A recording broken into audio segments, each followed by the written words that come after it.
Good morning. Today's idiom of the day is make hay while the sun shines.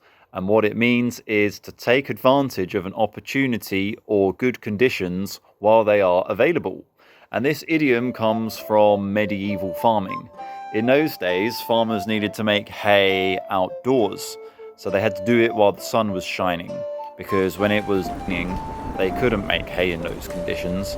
So you can use this idiom in a situation where there's an opportunity that won't last forever. So, for example, if someone says to you, hey, peanut butter is half price at the supermarket at the moment, you can respond, right, let's make hay while the sun shines. Let's go and get some right now. There you are.